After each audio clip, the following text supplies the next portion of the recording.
1 hour 1 book, ఒక్క గంటలో ఒక పుస్తకం అనేటువంటి సిరీస్లో భాగంగా ఈరోజు మనం ఇర్మియా గ్రంథాన్ని ధ్యానం చేసుకుందాం. ఇర్మియా గ్రంథము మొదటి అధ్యాయము, మరి మొదటి వచనాన్ని అందరం కలిసి చదువుకుందాం. ఇర్మియా గ్రంథము మొదటి అధ్యాయము మొదటి వచనం.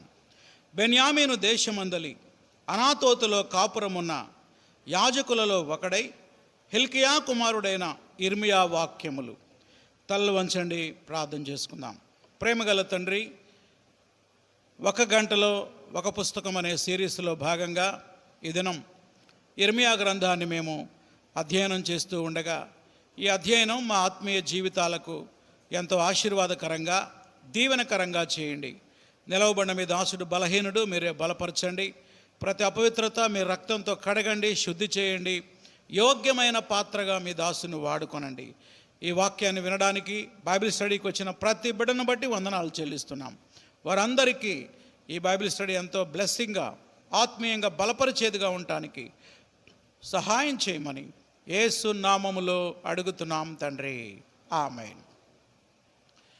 ప్రభునందు ప్రియమైన సహోదరి సహోదరులారా, ఈ దినం మనం ఇర్మియా గ్రంథాన్ని ధ్యానం చేయబోతున్నాం.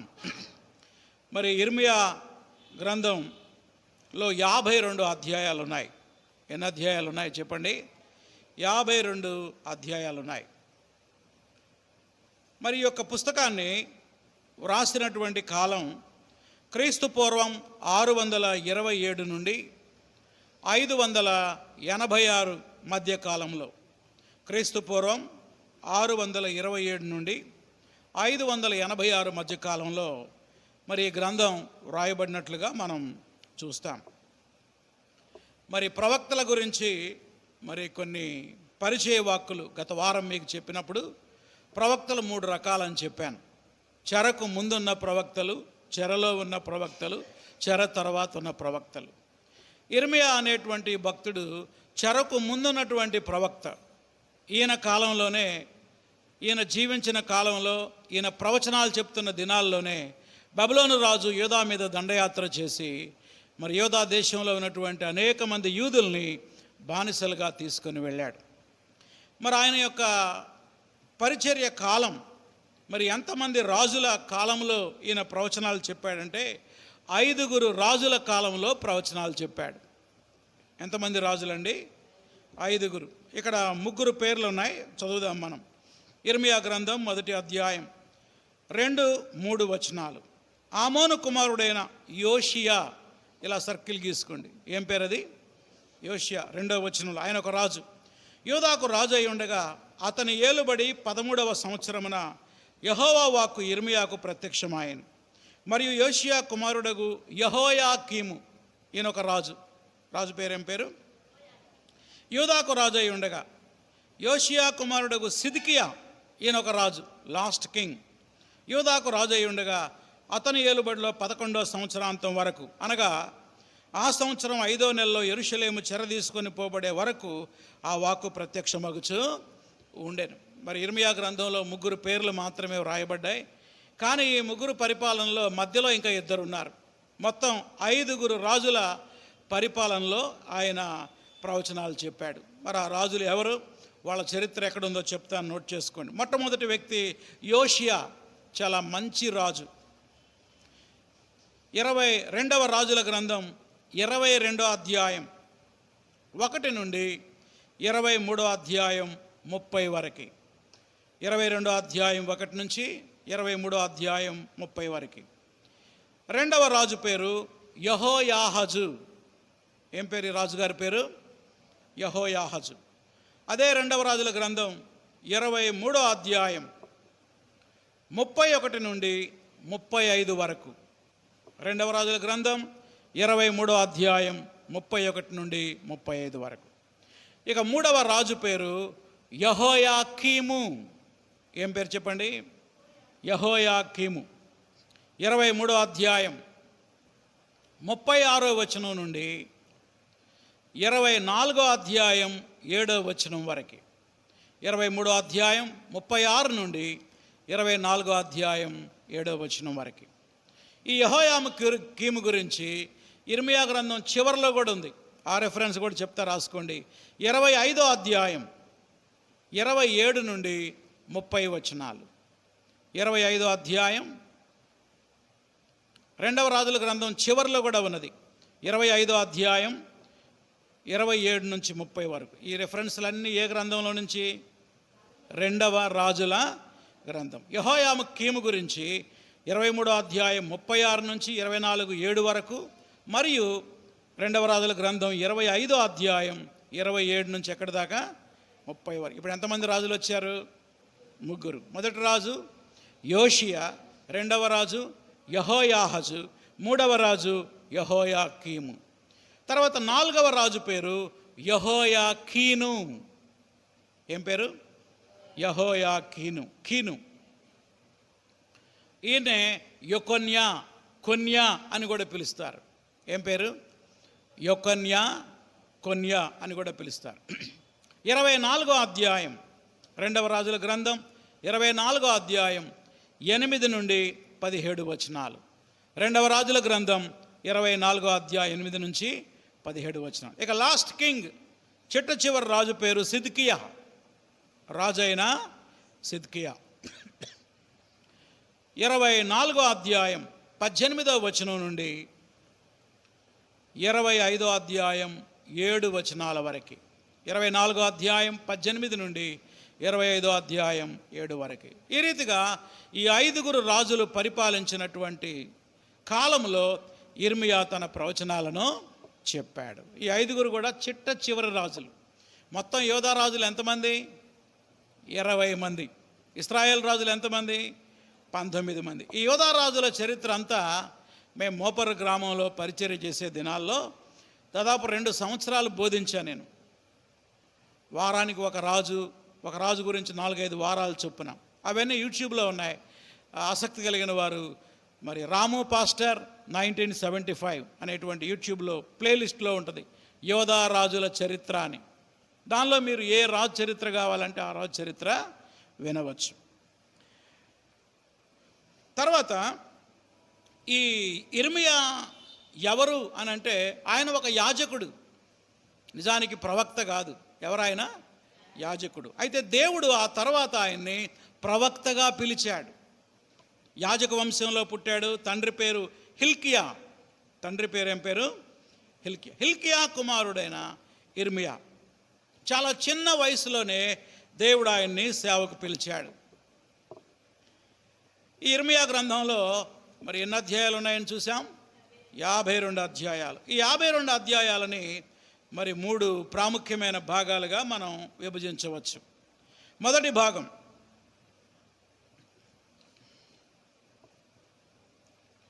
యోధా జనాంగానికి తీర్పు ప్రవచనాలు. యోధా జనాంగానికి ఏం ప్రవచనాలంట? తీర్పు ప్రవచనాలు. యోధా దేశానికి జడ్జిమెంట్. 1వ అధ్యాయం నుండి 45వ అధ్యాయం వరకు, అనగా ఫస్ట్ 45 చాప్టర్స్ ఫోకస్ ఎవరి మీద? యోధా దేశం మీద, యోధా ప్రజల మీద. నెక్స్ట్ 2వ భాగం అన్య దేశాలపై తీర్పు ప్రవచనాలు. యెషయా కూడా అన్య దేశాల గురించి ప్రవచించాడు. ఇర్మియా కూడా అన్య దేశాల గురించి ప్రవచించాడు. అందుకే ఇర్మియాని, యెషయాని, యెహెజ్కేలుని, ఆమోస్ని ఇంటర్నేషనల్ ప్రాఫిట్స్ అంటారు. వాళ్ళు కేవలం ఇజ్రాయేల్కి, యోధాకి మాత్రమే కాదు, ప్రపంచ దేశాల గురించి ప్రవచనాలు చెప్పారు. అది 46వ అధ్యాయం నుండి 51వ అధ్యాయం వరకు. 46 నుంచి ఎక్కడి దాకా? 51 వరకు. చివరిగా 3వ భాగం చాలా చిన్నది, యెరూషలేము యొక్క పతన చరిత్ర. యెరూషలేము యొక్క పతన చరిత్ర. యెరూషలేము ఎలా పతనం అయిపోయిందో హిస్టరీ కళ్ళారా చూశాడు. ఎవరు? ఇర్మియా. తాను ఏదైతే కళ్ళారా చూశాడో అవన్నీ గ్రంథస్థం చేశాడు. అది 52వ అధ్యాయం, లాస్ట్ చాప్టర్. ఎన్నో అధ్యాయం చెప్పండి? ఎన్ని భాగాలుగా విభజించాం? 3. 1 యోధా దేశానికి తీర్పు ప్రవచనాలు. 2వది అన్య దేశాలపై తీర్పు ప్రవచనాలు. 3వది యెరూషలేము యొక్క పతనం యొక్క చరిత్ర. అంటే హిస్టరీ కూడా ఉందన్నమాట. ప్రవచనాలు మాత్రమే కాకుండా చరిత్ర కూడా మనం ఇక్కడ చూడవచ్చు. ఇప్పుడు మనం ఒక్కొక్క భాగంలోకి మరి సబ్ డివిజన్స్ని మనం చూద్దాం. సబ్ డివిజన్స్ మళ్ళా హెడ్డింగ్ పెట్టుకోండి, యూదా దేశానికి తీర్పు ప్రవచనాలు.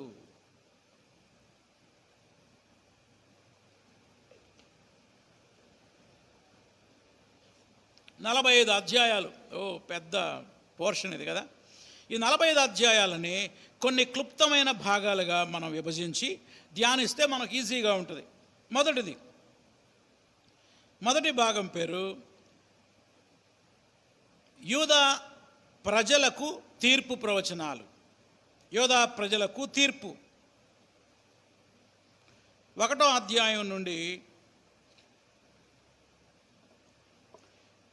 20వ అధ్యాయం వరకు, 1 నుంచి 20 వరకు ఫోకస్ అంతా ఎవరి మీద? సామాన్యమైన ప్రజలకి దేవుని యొక్క తీర్పు.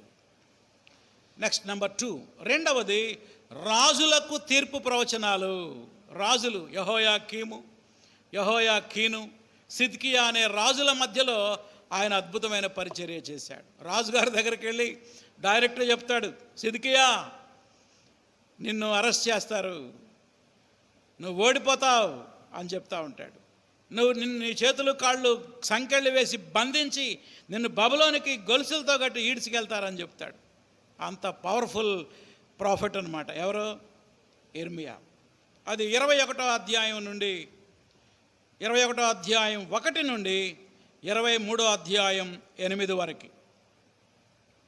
ఎన్నైనా ఇప్పుడు 2. మూడవది అబద్ధ ప్రవక్తలకు తీర్పు.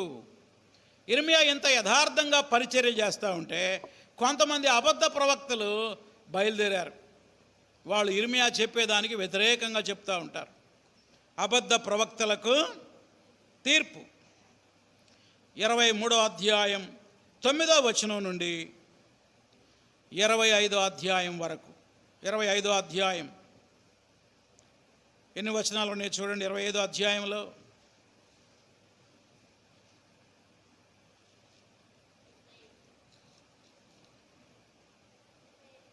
38 వరకు, అనగా 25వ అధ్యాయం 38వ వరకు.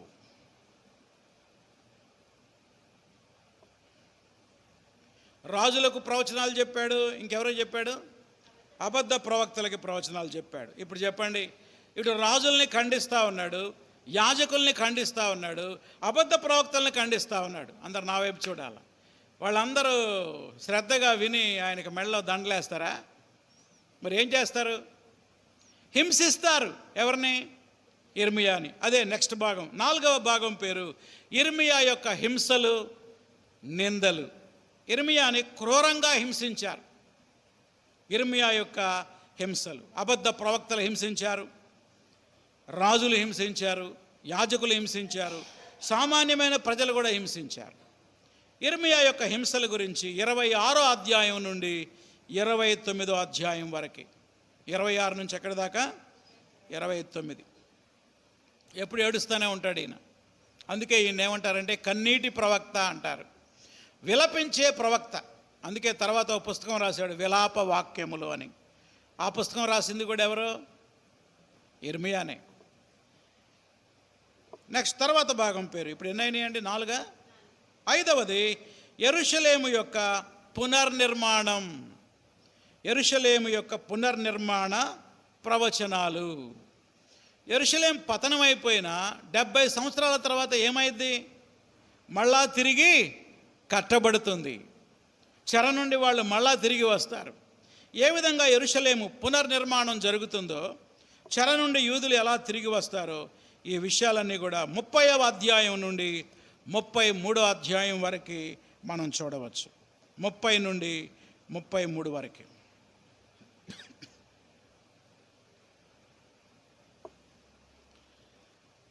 ఇక చివరిగా 6వది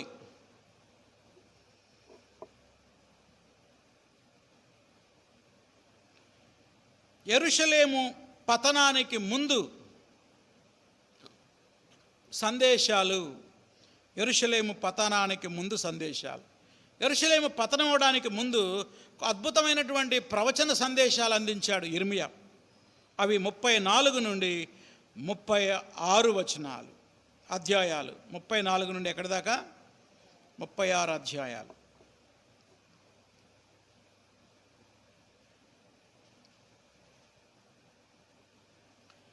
తర్వాత పతనం తర్వాత సందేశాలు. యెరూషలేము పతనం అయిపోయిన తర్వాత కూడా కొన్ని మెసేజెస్ ఇచ్చాడు ఆయన. అవన్నీ 37 అధ్యాయం నుండి 37 నుండి 44 వరకు. 37 నుంచి ఎక్కడి దాకా? 44 వరకు. మరి యెరూషలేము పతనం అయిపోయింది, అందరూ వెళ్ళిపోయారు చెరలోకి. మరి ఎవరికి ఇచ్చాడు ఈ సందేశాలంటే శేషించిన జనాంగానికి. అందరిని తీసుకెళ్ళాల, కొంతమందిని వదిలేశారు. ఆ వదిలేసిన వారికి ఆదరణకరమైన ప్రవచనాలు చెప్పాడు. కొంతమంది మేము ఇక్కడ ఉన్నాము, ఐగుప్తు దేశానికి పారిపోతామంటే ఇర్మియా వాళ్ళతో పాటు ఐగుప్తు దేశానికి వెళ్ళిపోయాడు. అక్కడ కూడా వాళ్ళకి ప్రసంగాలు, ప్రవచనాలు చెప్పాడు. ఈ రీతిగా మరి మొదటి భాగాన్ని మరి ఎన్ని భాగాలైనవి? 6 భాగాలైనయా? 7 భాగాలుగా మనం విభజించాం. ఇక రెండవ మెయిన్ పాయింట్లోకి వద్దాం. రెండవది ఏంటి? అన్య దేశాలపై తీర్పు ప్రవచనాలు. ఒక్కొక్క దేశం గురించి ఆయన కొన్ని ప్రవచనాలు చెప్పాడు. అవి 46 అధ్యాయం నుండి 51వ అధ్యాయం వరకు. 46 నుంచి ఎక్కడి దాకా? 51 వరకు. 1, ఐగుప్తుకు. మొట్టమొదటి దేశం ఏంటి? ఐగుప్తుకు, ఈజిప్టుకి. 46 అధ్యాయం. 2,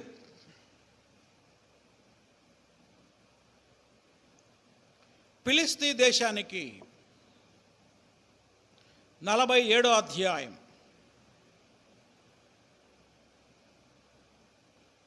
3, మోయాబు దేశానికి తీర్పు. 48 అధ్యాయం. 48 అధ్యాయం. ఇప్పుడు ఎన్ని దేశాలైనాయి? 3. 4వది అమ్మోనీయులకు దేవుని తీర్పు. అమ్మోనీయులకు 49 అధ్యాయం 1 నుండి 6 వచనాలు. 5, ఎదోమీయులకు 49 అధ్యాయం 7 నుండి 22 వరకు. 6, దమస్కుకు, బ్రాకెట్లో సిరియనులకు. దమస్కు రాజధాని, సిరియా రాజధాని దమస్కు. దమస్కు, సిరియా రెండు ఒకటే. దమస్కు నాకు తీర్పు. 49 అధ్యాయం 23 నుండి 27 వరకు. 23 నుండి ఎక్కడి దాకా? 27 వరకు. 7, కేదారు మరియు హజోరు. 2 పక్కపక్కనే ఉంటాయి. కేదారు మరియు హజోరుకు దేవుని తీర్పు. 49 అధ్యాయం 28 నుండి 33 వరకు. 28 నుండి 33 వరకు. 8వ దేశం ఏలాము. ఏలామునకు దేవుని తీర్పు. 49 అధ్యాయం ఏలామునకు దేవుని తీర్పు. 49 అధ్యాయం 34 నుండి 39 వరకు. 34 నుండి ఎక్కడి దాకా? 39.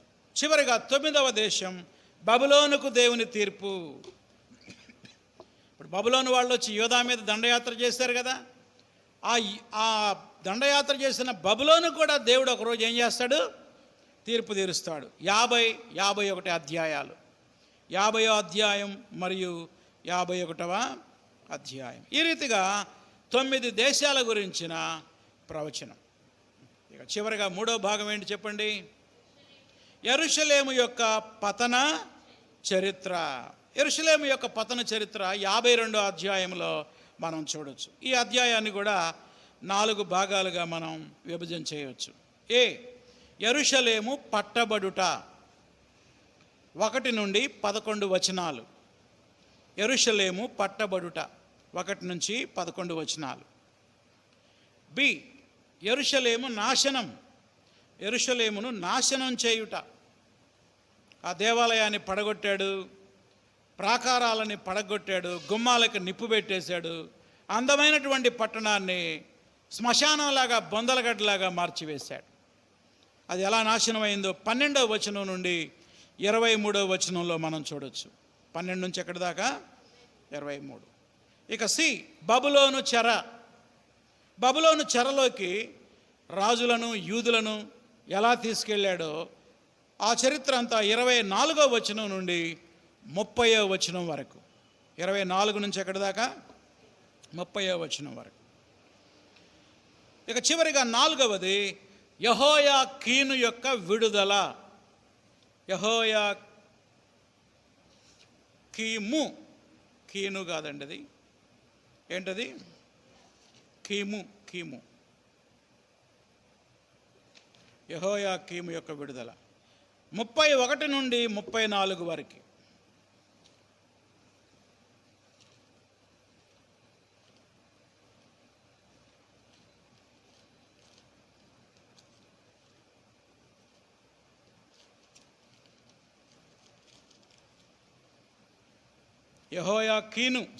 యెహోయాకీము కాదు, కీను.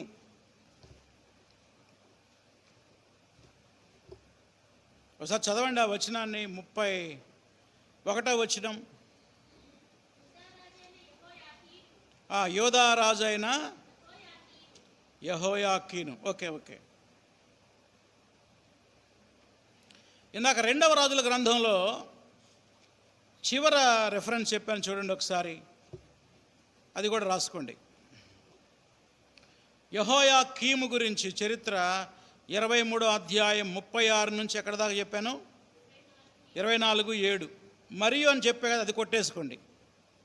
అది యెహోయాకీను గురించి రాయబడింది.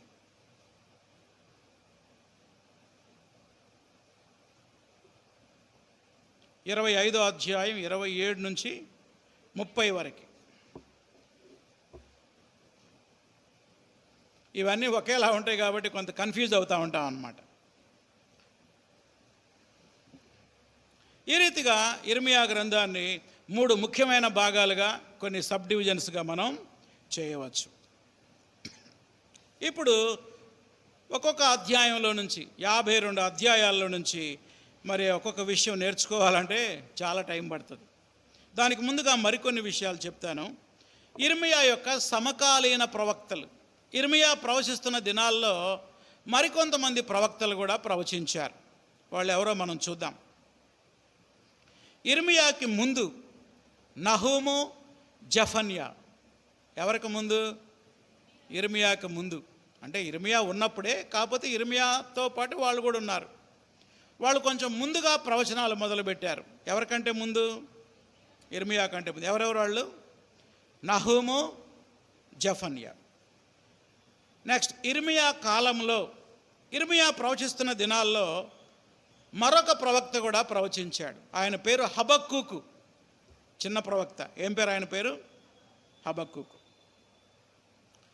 నెక్స్ట్, ఇర్మియా తర్వాత, ఇర్మియా ప్రవచన పరిచర్య ప్రారంభించిన తర్వాత ఈయన ఇక్కడ యూదా దేశంలో ప్రవచనాలు చెప్తూ ఉంటే, అక్కడ బబులోను దేశంలో ప్రవచనాలు చెప్తున్నారు ఇద్దరు.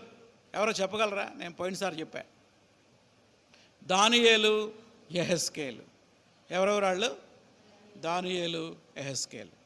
వీళ్ళందరూ కూడా ఒకరికొకరికి బాగా తెలుసు, ఎందుకంటే ఒకే టైంలో జీవించిన వారు. ఇర్మియాకు ముందెవరు? నహూము, జఫన్యా. ఇర్మియా కాలంలో ఎవరు? హబక్కూకు. ఇర్మియా తర్వాత దానియేలు, యెహెజ్కేలు. తర్వాత ఇర్మియా యొక్క ప్రవచనాలని ఎలా తెలియజేశాడు? ద మోడ్స్ అన్నమాట. మోడ్. ఒక విషయాన్ని మనం ఎలా తెలియజేస్తాం? మాట రూపంలో తెలియజేస్తాం. ఇంకా ఎలా తెలియజేస్తాం? పాట రూపంలో తెలియజేస్తాం. ఇంకా ఎలా తెలియజేస్తాం? ఒక నాటిక ద్వారా కూడా ఒక సత్యాన్ని మనం ప్రజెంటేషన్ చేయవచ్చు. అలాగే ఇర్మియా కూడా తన యొక్క ప్రవచనాలని 3 రకాలుగా ఆయన తెలియజేశాడు. సందేశాన్ని అందించిన విధానాలు అని హెడ్డింగ్ పెట్టుకోండి. ప్రవచనాలను అందించిన విధానాలు. మొట్టమొదటిది ప్రసంగించుట ద్వారా. అది మొట్టమొదటి ఎలా ప్రవచించాడు ఆయన? ప్రసంగించడం ద్వారా, పొయిటిక్ వే, కావ్య రూపంలో ప్రవచనాలు అందించాడు ఆయన. రెండవది అభినయించుట ద్వారా. అభినయించటం అంటే ఏంటిది? యాక్షన్ చేయడం అన్నమాట. ఈ ఇర్మియా, యెహెజ్కేలు ప్రవచనాల్లో ఎక్కువ ప్రవచనాలు యాక్షన్ మెసేజెస్ ఉంటాయి అన్నమాట. నటించుట ద్వారా, యాక్షన్ చేయడం ద్వారా, దృశ్య రూపకం. మీకు ఎన్ని పదాలు చెప్తున్నాను చూడండి, మీకు ఏది అర్థమైతే అది రాసుకోండి. నటించుట ద్వారా, పనులు చేయడం ద్వారా, దృశ్య రూపకంగా, అభినయించడం ద్వారా ప్రవచనాలు చెప్పాడు. వాటిలో కొన్ని ఎగ్జాంపుల్ చెప్తా, రాసుకోండి. ఈ వారం అంతా మీరు ఇర్మియా గ్రంథం చదవాలి. చదివేటప్పుడు ఇవి చాలా ఇంట్రెస్టింగ్గా ఉంటాయి. మొట్టమొదటిది బెల్ట్ మెసేజ్, నడికట్టు సందేశం. ఏంటి మెసేజ్ పేరేంటి? నడికట్టు సందేశం, బెల్ట్. 13వ అధ్యాయం 1 నుంచి 7 వరకు. రెండవది కూజ పగలగొట్టుట. దేవుడు ఇర్మియాను పిలిచి మార్కెట్కి వెళ్ళి కూజ కొనుక్కొచ్చుకో అంటాడు. ఈయన గబగబా వెళ్ళి కూజ కొనుక్కొచ్చుకుంటాడు. ఎండాకాలం కదా, చల్లటి నీళ్ళు తాగుదాం అనుకున్నాడేమో పాపం ఇర్మియా. దేవుడు అన్నాడు, ఈ కూజా తీసుకెళ్ళి దేవాలయం ముందు లేదా పబ్లిక్ మధ్యలో ఇట్లా ఎత్తి పగలగొట్టు అంటాడు. పోయి దాన్ని పగలగొడతాడు. అందరూ అడుగుతారు, ఏంటయ్యా ఇర్మియా, ఏంది కొత్త కొండ పగలగొట్టావంటే, దేవుడు ఈ పట్టణాన్ని ఎలా పగలగొట్టబోతున్నాడు అంటాడు అనమాట. అంటే ఒక సత్యాన్ని వాళ్ళకి అర్థమయ్యే రీతిలో చెప్పడం కోసం దేవుడు ఆయన్ని కొన్ని పనులు చేయమన్నాడు. ఇంకొకటి కూజ పగలగొట్టడం 19వ అధ్యాయం 1 నుంచి 10 వచనాలు. 19వ అధ్యాయం 1 నుంచి 10 వచనాలు. మరొకటిది మెడ మీద కాడి. ఏంటది? మెడ మీద కాడి. 2 ఎద్దుల మీద ఏం పెడతాం? భుజం మెడ మీద కాడి. ఆ కాడి ఎత్తుకొని తిరుగుతూ ఉంటాడు ఆయన. రాజుగారి దగ్గరికి, సిద్కియా రాజు దగ్గరికి మెడ మీద కాడి పెట్టుకొని వెళ్తాడు. అందరూ అడుగుతూ ఉంటారు, ఏమిటా, ఏమైంది నీకు, పిచ్చి ఏమైనా లేచిందా, మెడ మీద కాడి పెట్టుకొని వచ్చేవేంది? అప్పుడు చెప్తాడు, దేవుడు ఈ దేశాలన్నిటినీ బబులోనికి అప్పగించబోతున్నాడు. మీ అందరి మీద బబులోను కాడిని దేవుడు మోపబోతున్నాడు. కాబట్టి మీరు మెడ వంచి ఆ కాడిని ఎత్తుకుంటే మీరు బతుకుతారు. ఆ కాడి మాకు వద్దంటే మీరు నాశనం అయిపోతారని చెప్తాడు. దాన్ని మెడ మీద కాడి సందేశం అంటారు. ఇట్లాంటివి చాలా ఉన్నాయి. మీరు చదువుతూ ఉంటే మీకు అర్థమవుతూ ఉంటుంది. ఆయన భవిష్యత్తులో చాలా యవనస్తుడు, చాలా చిన్న వయసులోనే ఆయన దేవుడు సేవకు పిలిచాడు. పిల్లలు యుక్త వయసు వచ్చిన తర్వాత ఎన్ని కళ్ళగంటారు పెళ్లి చేసుకోవాలని. ఇర్మియా కూడా చాలా కళ్ళగంటే అకస్మాత్తుగా ఒకరోజు దేవుడు పిలిచి, ఇర్మియా నువ్వు ఇక్కడ పెళ్లి చేసుకోవద్దు, పిల్లల్ని కానొద్దు అంటాడు. అందరూ అడుగుతూ ఉంటారు, పెళ్ళెప్పుడు అని. దేవుడు నన్ను పెళ్లి చేసుకోవద్దు అన్నాడు, పిల్లల్ని కనవద్దు అన్నాడు. ఎందుకంటే ఇక్కడ పెళ్లి చేసుకొని పిల్లల్ని కన్నవారు ఎక్కడికి వెళ్తారు? చెరలోకి వెళ్ళిపోతారు. అట్లా వివాహం కూడా చేసుకోవద్దని దేవుడు మాట్లాడతాడు. సో ఇలాంటి అభినయ సందేశాలు ఇటు ఇర్మియా గ్రంథంలోనూ అటు యెహెజ్కేలు గ్రంథంలో కూడా చాలా చూస్తాం మనం. ఇక చివరిగా 3వ పద్ధతి, 1 ప్రసంగించడం ద్వారా, 2 నటించడం ద్వారా, అభినయించడం ద్వారా, 3వది వ్రాయడం ద్వారా, వ్రాతపూర్వకంగా తన సందేశాలని తెలియజేశాడు. వాటిలో మొదటిది చెరలో ఉన్న వారికి ఉత్తరం రాశాడు ఆయన. Letter writing. మొట్టమొదటిది ఏంటి? లేఖ వ్రాయడం ద్వారా వాళ్ళకు ఒక లెటర్ రాశాడు చెరలో ఉన్న వారికి.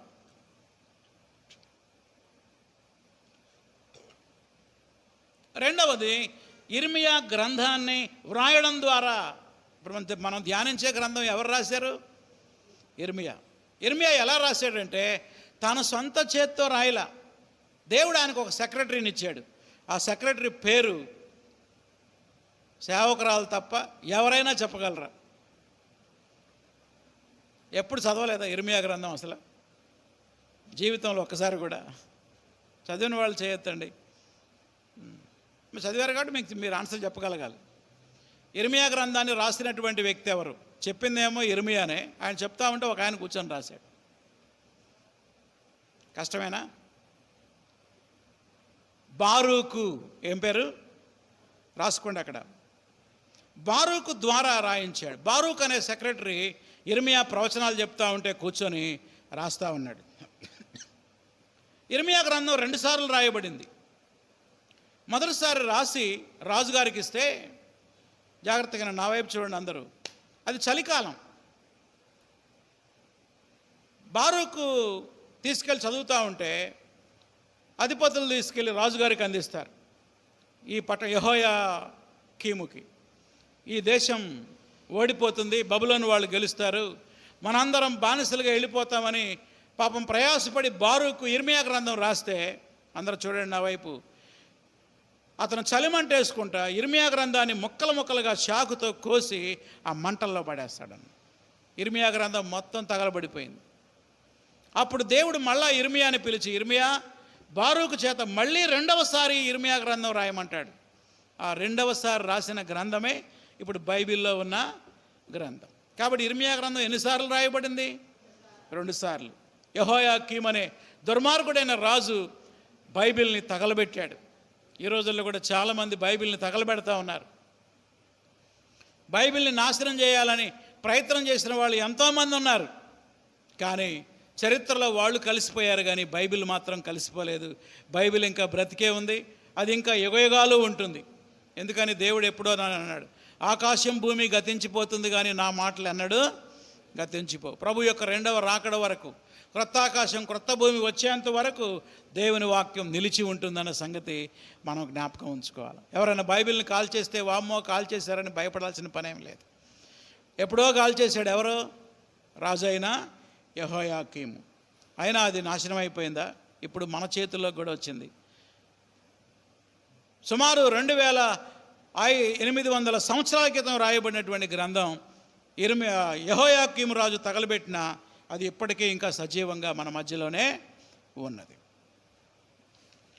ఈ రీతిగా ఈ 3 విధానాల ద్వారా మరి ఇర్మియా తన ప్రవచనాలని ఆనాటి ప్రజలకి, రాజులకు, అబద్ధ ప్రవక్తలకి, యాజకులకు ఆయన ప్రవచనాలు అందించాడు. ఎన్నో భయంకరమైన హింసలు అనుభవించాడు. మేము మోపర్లో పనిచేసేటప్పుడు ఇర్మియా జీవిత చరిత్ర కొన్ని వారాల పాటు నేను బోధించాను. అది కూడా యూట్యూబ్లో ఉంది. ఇర్మియా పుట్టినప్పటి నుంచి చనిపోయిందాక. ఆసక్తి కలిగిన వారు అది కూడా వినొచ్చు. అది వింటే మీకు ఇర్మియా కథ అంతా అర్థమైపోయింది అన్నమాట. సరే, ఇప్పుడు ఈ యొక్క పుస్తకంలో నుంచి 52 అధ్యాయాల్లో నుంచి కొన్ని ప్రాముఖ్యమైన వచనాలు మనం అధ్యయనం చేద్దాం. దాని ద్వారా కొన్ని పాఠాలు నేర్చుకుందాం.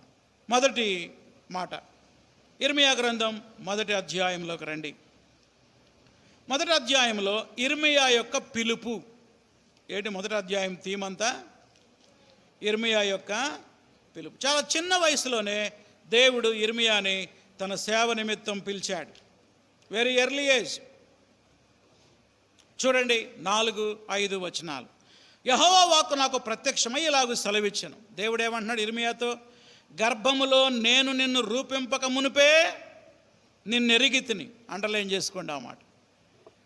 నీవు గర్భమందు బయలుపడక మునిపే నేను నిన్ను ప్రతిష్ఠించితిని. అది కూడా అండర్లైన్ చేసుకోండి. జనములకు ప్రవక్తగా నేను నిన్ను నియమించి తిని. చెప్పండి ఒకసారి ఈ 3 మాటలు. 1, నిన్నెరిగి తిని. 2, నిన్ను ప్రతిష్ఠించి తిని. 3, ప్రవక్తగా నేను నిన్ను నియమించి తిని. అప్పుడు చాలా చిన్న వయసులో ఉన్నాడు ఇర్మియా. ఆయనకంటే పెద్దవాళ్ళు చాలామంది ఉన్నారు. ఆయన వెంటనే పెద్దగా అరుస్తున్నాడు. ఏమన్నాడు చూడండి, 7వ వచనం, 6వ వచనం. అందుకు, అయ్యో ప్రభువు యెహోవా, చిత్తగించుము, నేను బాలుడనే, మాటలాడుటకు నాకు శక్తి చాలదు. ఈ రోజుల్లో కూడా చాలామంది దేవుడు సేవ నిమిత్తం పిలుస్తూ ఉంటే, ఒక పని అప్పగిస్తే, ఒక పరిచర్య అప్పగిస్తే, అమ్మో మా వల్ల కాదు, మాకు అనుభవం లేదు, నాకు అసలే భయం, నాకేం చేత కాదు, నేను చాలా అనుభవం లేని వాడిని, అనుభవం లేని దాన్ని. వినండి, దేవుడు ఒక పని నిమిత్తం పిలిస్తే దానికి సామర్థ్యం ఇస్తాడా ఇవ్వడా? చెప్పాలి అందరు గట్టిగా. ఇస్తాడు. ఇచ్చినప్పుడు సాకులు చెప్పకూడదు. ఇర్మియా చాలా చిన్న వయసులో ఉన్నాడు. బహుశా నేను అనుకుంటా 20 సంవత్సరాల లోపు ఉన్నటువంటి యవనస్తుడీను. అయ్యో నేను బాలుడనే, మాట్లాడటానికి నాకు శక్తి చాలదు, నాకు జ్ఞానం లేదు. నేను ఇప్పుడిప్పుడే ఏదో మా నాన్న యాజకుడు, నేను కూడా యాజకుడు అవుదాం అనుకుంటున్నా. నువ్వేమో నన్ను ప్రవక్తగా పిలుస్తూ ఉన్నావు. ప్రవక్త పరిచర్య చాలా కష్టమైంది. యాజకుడు పరిచర్య చాలా తేలికే. ఎందుకని? ప్రవక్త రాజులను గద్దించాలి, యాజకుల్ని గద్దించాలి, ఇంకా అబద్ధ ప్రవక్తలను గద్దించాలి, గొప్ప గొప్ప అధిపతులను గద్దించాలి. చాలా కష్టమైనటువంటి పరిచర్య. నా వల్ల కాదయ్యా అంటే దేవుడు ఏమన్నాడో చూడండి, 7వ వచనం. యెహోవా నాకిలాగు సెలవిచ్చెను, నేను బాలుడను అనవద్దు. అండర్లైన్ చేసుకోండి. నేను అనుభవం లేని వాడిని, అనుభవం లేని దాన్ని, నాకేం జ్ఞానం లేదు, తెలివి లేదు అనొద్దు. నేను నిన్ను పంపువారి యొద్దకు నీవు పోవలెను, నీకు ఆజ్ఞాపించిన సంగతులన్నీ చెప్పవలెను, వారికి భయపడకము, నిన్ను విడిపించుటకు నేను తోడై ఉన్నాను. హల్లెలూయా. దేవుడు ఎంత వాగ్దానం చేస్తున్నాడో చూడండి. ఎందుకు రాజులంటే భయపడతావు, అబద్ధ ప్రవక్తలంటే భయపడతావు, అధిపతులంటే భయపడతావు? భయపడద్దు, నేను నీకు తోడై ఉంటా, నేను నిన్ను విడిపిస్తా. ఎంత భరోసా ఇస్తున్నాడో చూడండి దేవుడు. దేవుడు ఒక పని నిమిత్తం పిలిచినప్పుడు మనం ఎస్ లార్డ్ అనాలంతే. ఏమనాలి? అవును ప్రభువా, నన్ను వాడుకో. ఏడకు పంపిస్తాడో చూడండి, 18వ వచనం. యోధా రాజుల యొద్దకు కానీ, ఇంకా ప్రధానుల యొద్దకు కానీ, యాజకుల యొద్దకు కానీ, దేశ నివాసుల యొద్దకు కానీ, ఈ దేశమంతట్లోనే ఎక్కడికి పోయినా నిన్ను ప్రాకారము గల పట్టణముగా, ఇనప స్తంభముగా, ఇత్తడి గోడలుగా నువ్వు ఉన్నట్టు ఈ దినమున నిన్ను నియమించి ఉన్నాను. వారు నీతో యుద్ధం చేస్తారు. అది నువ్వు వెళ్ళి చెప్పగానే సంతోషిస్తారా? నీతో ఫైటింగ్ చేస్తారు. కానీ నిన్ను విడిపించుటకు నేను తోడై ఉన్నందున వారు నీపై విజయము పొందజాలరు. ప్రియులారా, ప్రభు ఒక పరిచర్య అప్పగిస్తే, ఒక పని అప్పగిస్తే దానిలో పోరాటాలు ఉండవు అని లేదండి. తప్పకుండా ఏముంటాయి? పోరాటాలు ఉంటాయి, యుద్ధాలు ఉంటాయి, నిందలు వేస్తారు, అవమానపరుస్తారు, తప్పంతా నీదే అని నీ మీద మాత్తారు. అయినా భయపడొద్దు. దేవుడు అంటున్నాడు, నేను నీకు తోడై ఉన్నందున వారు నీతో యుద్ధం చేస్తారు కానీ ఎవ్వరు నీ మీద విజయం సాధించరు. నేను నిన్ను పిలిచా అన్నాడు.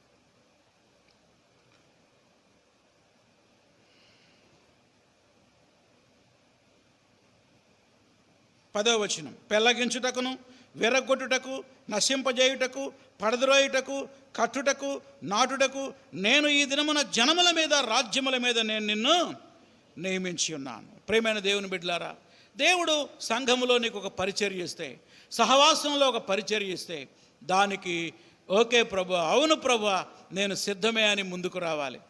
మన బలహీనతలు మనం చూసుకోకూడదు, మన అనుభవ రాహిత్యాన్ని చూసుకోకూడదు, మన శరీరం వైపు, మన జ్ఞానం వైపు, నాకేముంది జ్ఞానం, నాకేం తెలుసు అని వెనక్కి వెళ్ళకూడదు.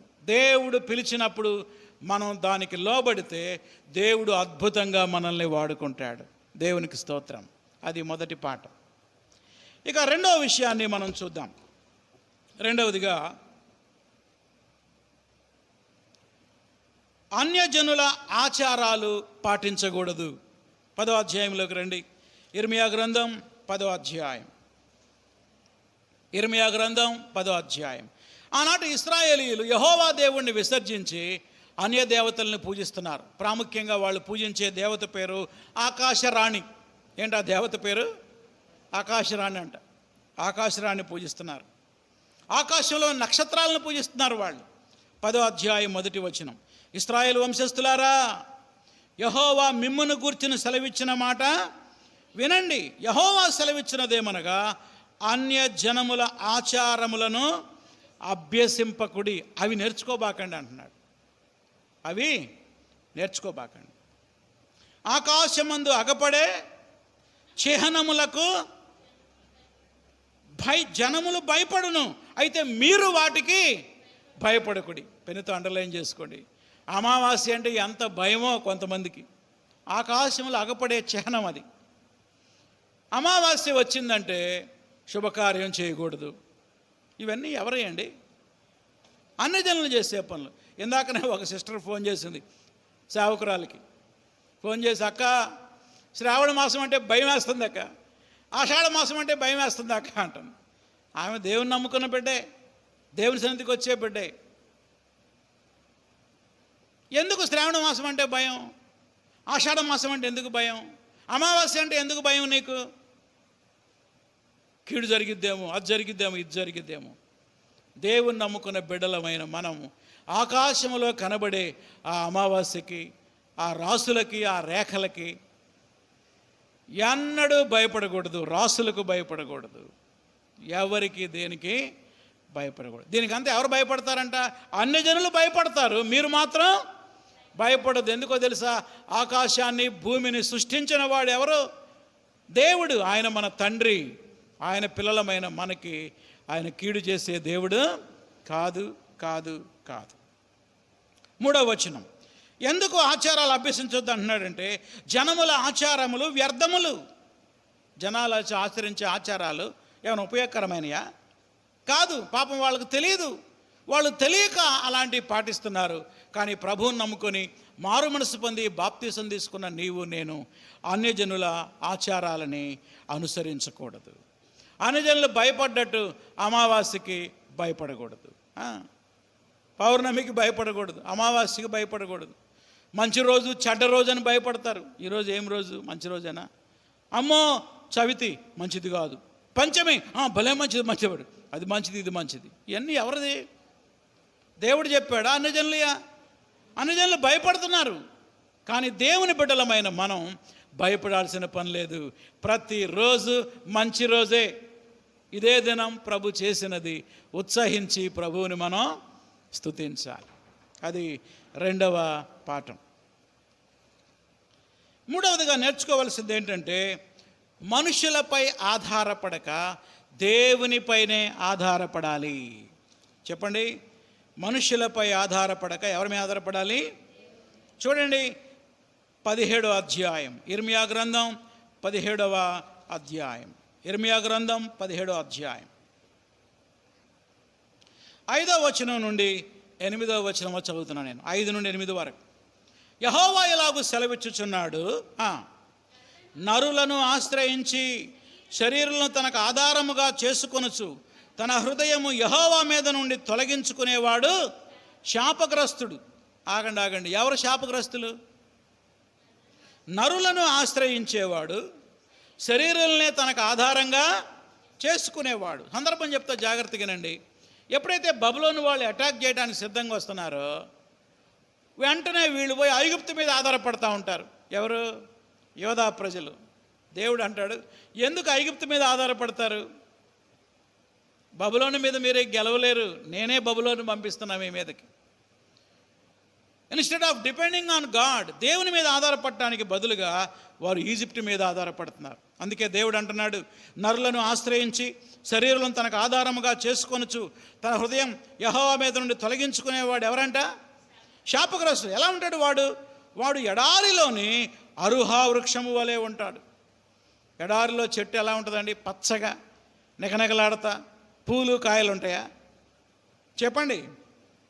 అది అరుహా వృక్షం, దానికి ఒక్క ఆకు కూడా ఉండదు. మేలు వచ్చినప్పుడు అది వానికి కనబడదు. వాడు అడవిలో కాలిన నేల యందు నిర్జనమైన చవిటి భూమి యందు నివసించను. ఇప్పుడు 7వ వచనంలోకి రండి.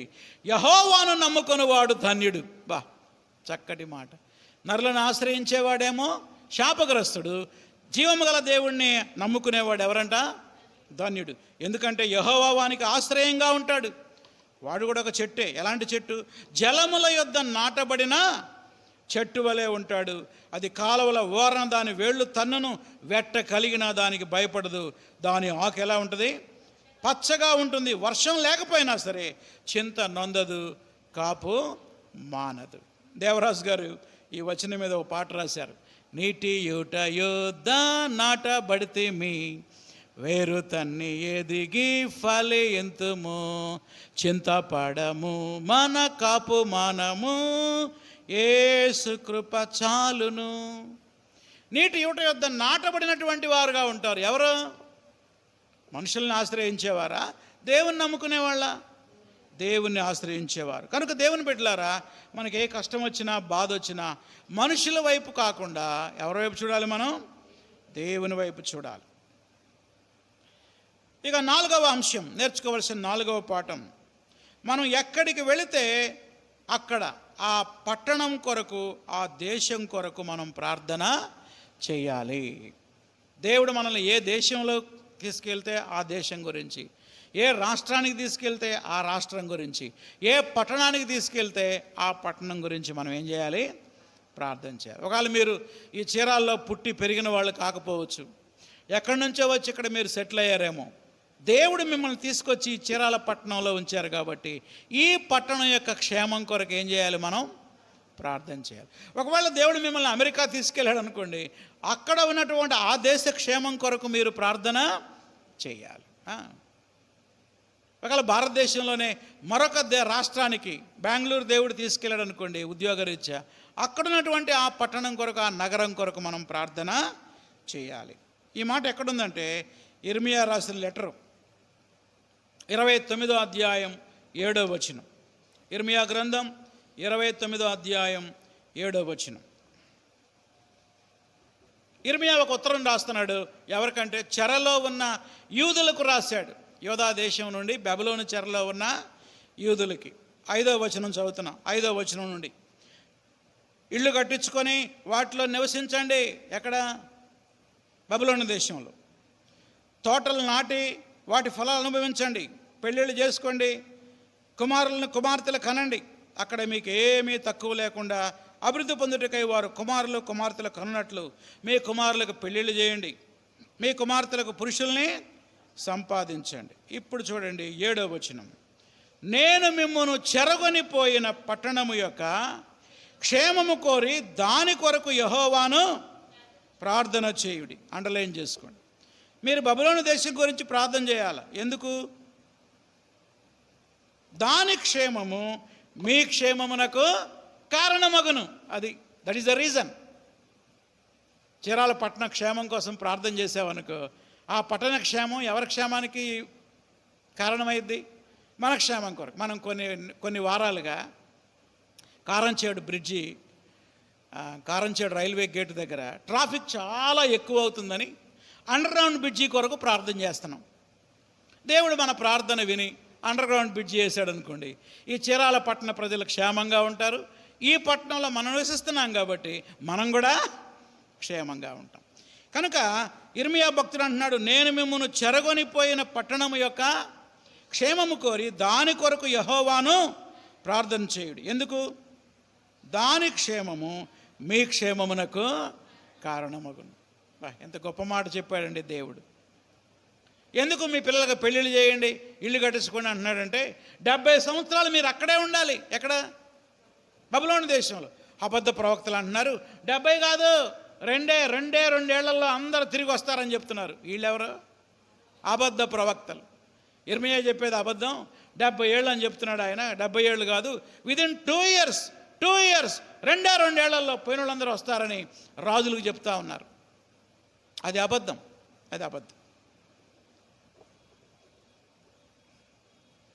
10వ వచనం. యెహోవా ఆజ్ఞించుచున్నాడు, బబులోను రాజ్యమునకు 70 సంవత్సరములు గతించిన తర్వాతే మిమ్మును గురించి నేను పలికిన శుభవార్త నెరవేర్చి ఈ స్థలమునకు మిమ్మల్ని తిరిగి రప్పించి నేను మిమ్మల్ని దర్శిస్తాను. ఇర్మియా ప్రవచనం ఎగ్జాక్ట్గా జరిగింది. 70 సంవత్సరాలు వాళ్ళు అక్కడే ఉన్నారు. కాబట్టి నేర్చుకోవాల్సిన పాఠం ఏంటి? మనం ఏ దేశానికి వెళ్తే ఆ దేశ క్షేమం కోసం, ఏ పట్టణానికి వెళ్తే ఆ పట్టణ క్షేమం కొరకు, ఏ నగరానికి వెళ్తే ఆ నగరం యొక్క క్షేమం కొరకు ఏం చేయాలి? ప్రార్థన చేయాలి.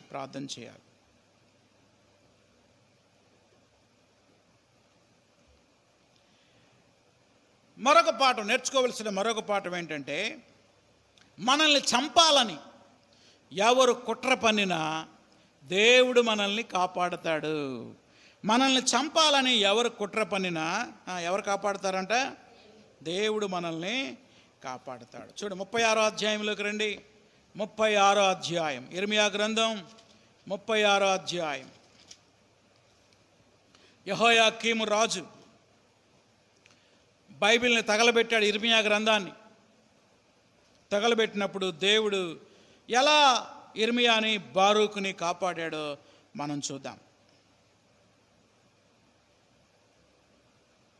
26వ వచనం, 36లో 26 చదవండి ఎవరైనా. లేఖికుడైన బారూకును ప్రవక్త అయిన యిర్మీయాని పట్టుకోవాలని రాజవంశస్థుడకు యెరహ్మెయేలుకును అజ్రీయేలు కుమారుడైన షరాయేకును షెలమ్యాకును రాజు ఆజ్ఞాపించెను. ఆగండి, ఎంతమందికి ఆజ్ఞాపించాడట? 3 ఆజ్ఞాపించాడు. ఆ యిర్మీయా గ్రంథం చదువుతూ ఉంటే వాడికి పిచ్చ కోపం వచ్చింది. ఎవరికి? యెహోయాకీముకి. దాన్ని చాకుతో ముక్కలు ముక్కలు చేసి ఆ మంటల్లో పడేసి, ఎవడ్రా ఇది రాసింది? యిర్మీయా చెబుతూ ఉంటే బారూకు రాశాడండి అన్నాడు. వాళ్ళిద్దరిని 24 అవర్స్లో ఎక్కడున్నా తీసుకొచ్చి వాళ్ళని చంపేయండి అని రాజు ఆజ్ఞాపించాడు. వాళ్ళు దేశమంతా తిరిగారు. ఒక సామెత ఉంది, రాజు దలుచుకుంటే దెబ్బలకు కొదవ. ఇక అయిపోయారు అనుకున్నారు. కానీ దేవుడు యిర్మీయాని బారూకుని అద్భుతంగా కాపాడాడు. చదవండి మళ్ళీ ఒకసారి 26వ వచనం. లేఖికుడైన బారూకును ప్రవక్త అయిన యిర్మీయాను పట్టుకొనవలెనని రాజవంశస్థులకు యెరహ్మెయేలుకును అజ్రీయేలు కుమారుడైన షెరాయాకును అబ్దీయేలు కుమారుడైన షెలమ్యాకును రాజు ఆజ్ఞాపించెను. కానీ యెహోవా వారిని దాచెను. దేవుడే దాచిపెట్టాడంట. ఎవరిని? భక్తుడైన యిర్మీయాని, లేఖికుడైన రైటర్ అయినటువంటి బారూకుని. ప్రియమైన దేవుని బిడ్డలారా, ఒక ప్రోత్సహించే మాట చెప్పబోతున్నా. నీ ప్రాణం తీయాలని ఎంతమంది ప్రయత్నం చేసినా నీ ప్రాణం, నా ప్రాణం తీయలేరు. ఎప్పటిదాకంటే దేవుని సమయం వచ్చేంత వరకు. ఎప్పటిదాకా? దేవుని సమయం వచ్చేంత వరకు ఎవడో మన ప్రాణాన్ని తీయలేడు.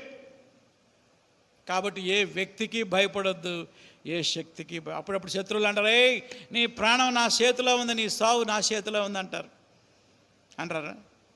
భయపడొద్దు, ఎవరి చేతిలో లేదు మన ప్రాణం. మన ప్రాణం ఎవరి చేతిలో ఉంది?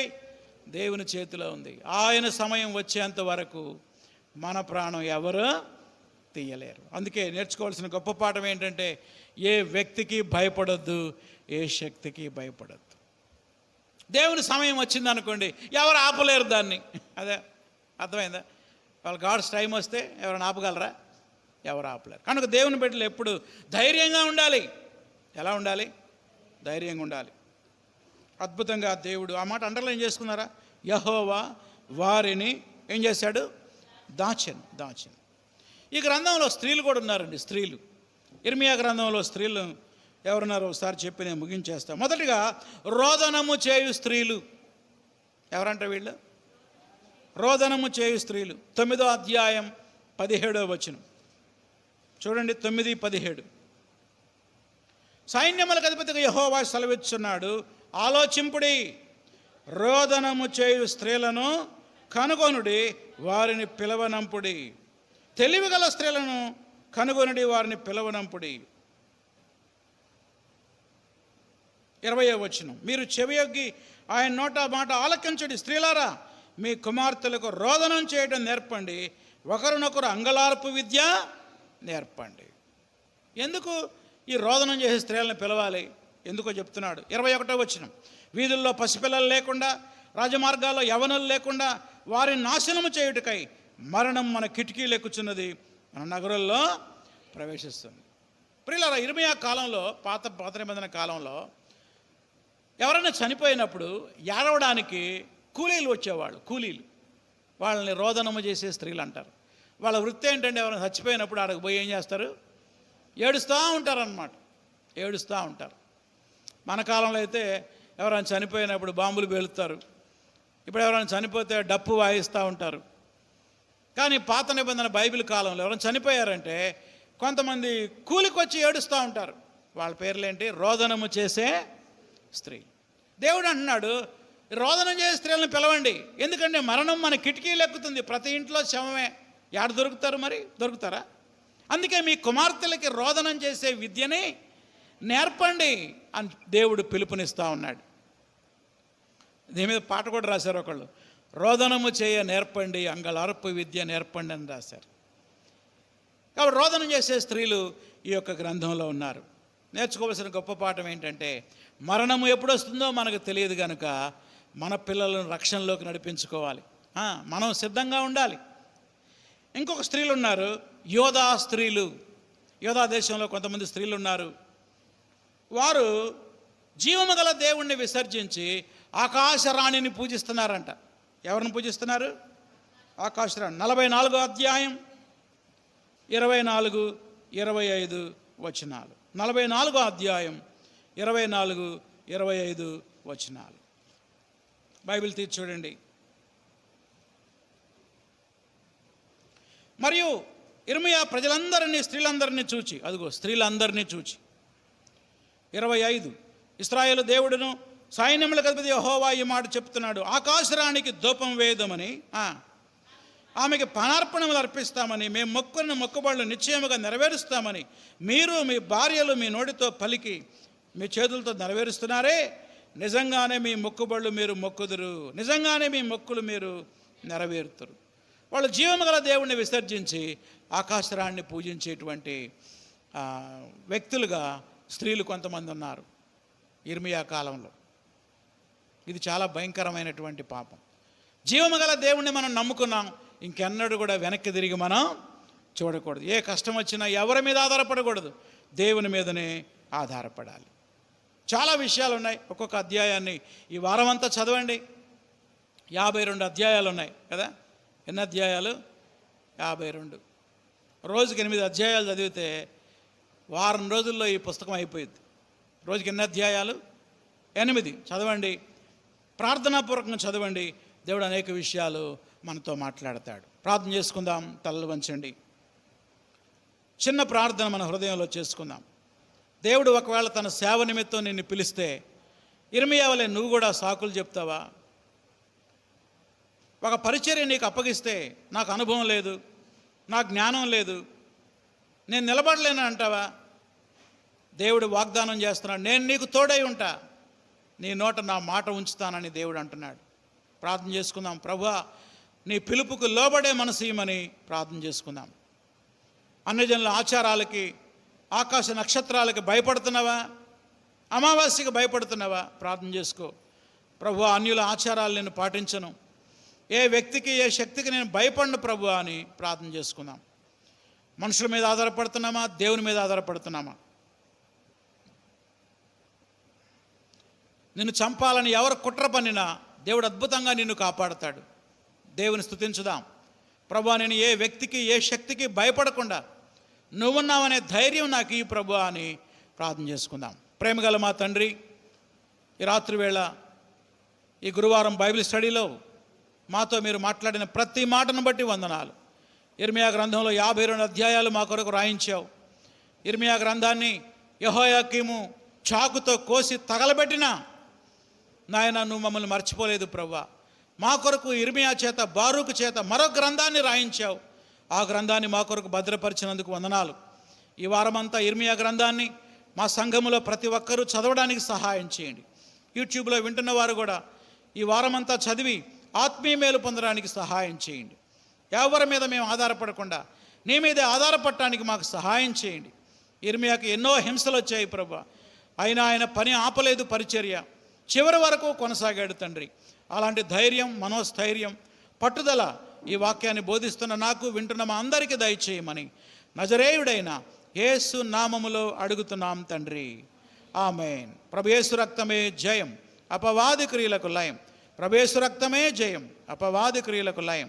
ప్రభు యేసు రక్తమునకు సంపూర్ణ విజయం, అపవాది క్రియలకు అనంత నాశనం. హల్లెలూయా, స్తుతి స్తోత్రం. ఆమేన్. మన తండ్రి అయిన దేవుని ప్రేమ, ప్రభు అయిన యేసుక్రీస్తు కృప, పరిశుద్ధాత్మ అన్యోన్య సహవాసము, కాపుదల సదాకాలం మనకు తోడై ఉండును గాక. ఆమేన్. అందరికీ వందనాలు. God bless you.